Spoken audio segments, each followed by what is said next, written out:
कक्षा 12 के विद्यार्थी आज ध्यान दें। अवकलन हम लोग इतने दिनों से चैप्टर का अध्ययन कर रहे हैं। आज जो चैप्टर की स्टार्टिंग होगी उसमें अवकलनों का हम अपने जीवन में उपयोग कैसे करेंगे,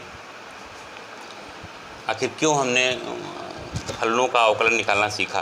तो देखिए, इसका उपयोग हम अपने लाइफ में भी कर सकते हैं, इंजीनियरिंग में भी कर सकते हैं।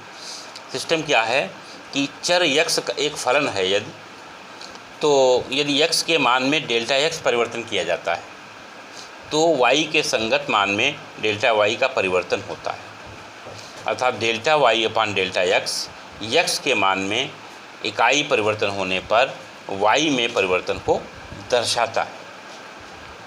प्रिय विद्यार्थियों, एक बार फिर समझने का प्रयास करिए कि y बराबर एफ एक्स अगर कोई फलन है तब चर यक्स का एक फलन है एफ एक्स। यदि यक्स के मान में डेल्टा यक्स का परिवर्तन किया जाता है तो y के संगत मान में डेल्टा y का परिवर्तन होता है। तो डेल्टा y अपान डेल्टा यक्स के मान में इकाई परिवर्तन होने पर y में परिवर्तन को दर्शाता है। देखिए, डेल्टा y अपान डेल्टा यक्स जो है वो यक्स के सापेक्ष y के परिवर्तन की औसत दर है। y के परिवर्तन की औसत दर है।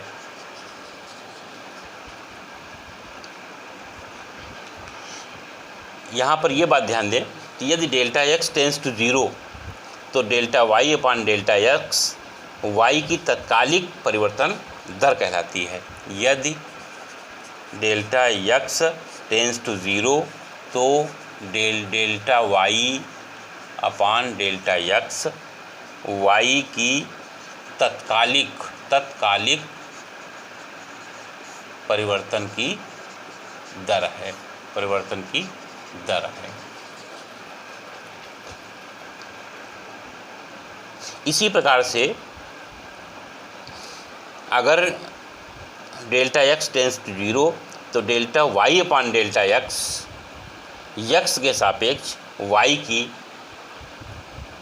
तत्कालिक परिवर्तन दर अर्थात डेल्टा y बटे डेल्टा यक्स बराबर यक्स के सापेक्ष y के परिवर्तन की दर है। ये इतना करने के बाद आप प्रश्नों को आराम से लगा सकते हैं। पहला प्रश्न देखने का प्रयास करिए।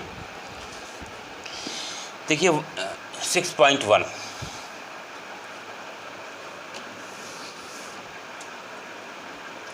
एक्सरसाइज 6.1 वृत्त के क्षेत्रफल के परिवर्तन की दर, इसकी त्रिज्या r के सापेक्ष ज्ञात कीजिए। प्रश्न में r बराबर 3 दिया है। वृत्त के क्षेत्रफल के परिवर्तन की दर, क्षेत्रफल अगर a है तो dA अपान dr आपको ज्ञात करना है। क्या ज्ञात करना कहता है? वृत्त के क्षेत्रफल के परिवर्तन की दर। तो वृत्त का क्षेत्रफल a है अर्थात dA अपान dr क्या होगा, ये प्रश्न है। देखिए, a बराबर क्या होता है? पाई r स्क्वायर होता है। dA अपान dr क्या होगा? 2 पाई r। r का अवकलन 2r होगा, 2 पाई r। r का मान कितना दिया है? r बराबर 3। तो dA अपान dr कितना? 2 पाई r3 6 पाई होगा। सेकेंड पार्ट r बराबर 4 है तो r का मान 4 रख देंगे। तो पहला प्रश्न बड़ा सिंपल था। अगला क्वेश्चन देखिए, क्वेश्चन नंबर 2।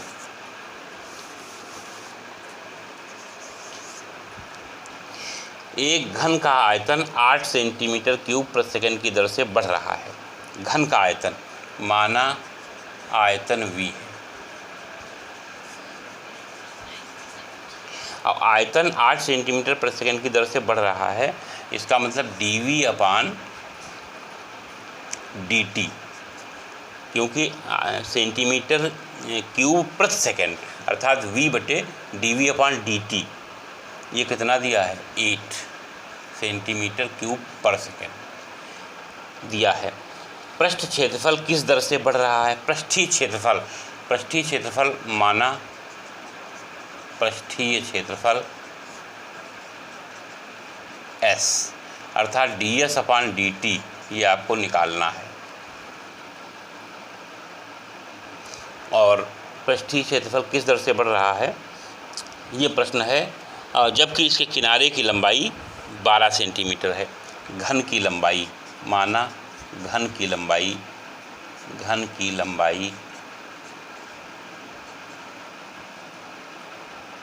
x सेंटीमीटर है।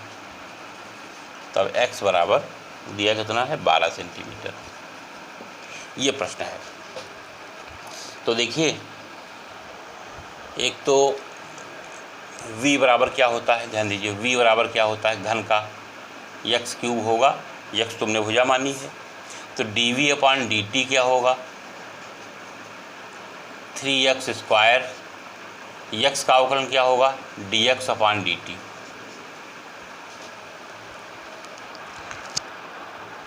अब जो ये दिया है पृष्ठीय क्षेत्रफल, इसका जरा विचार करें।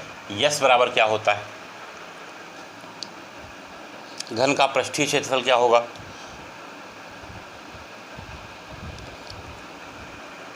6x² होता है।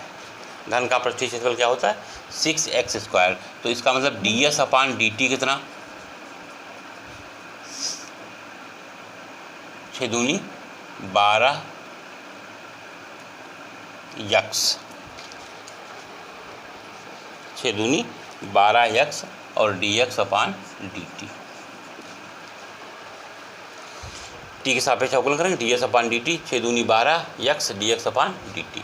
अब आप देखिए कि dv/dt आपका दिया हुआ है कितना? 8 से, और dx/dt का मान यहाँ से निकालें।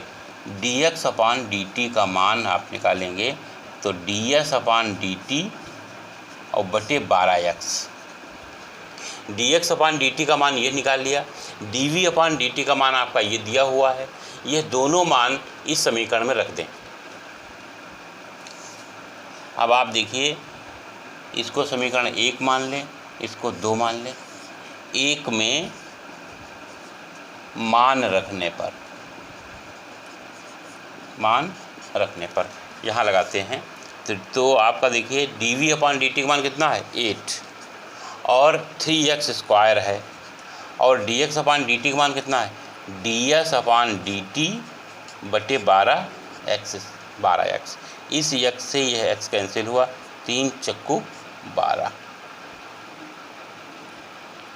तो यह आपका हुआ 8x इंटू ds/dt बटे 4 हुआ। ये 4 कहाँ जाएगा?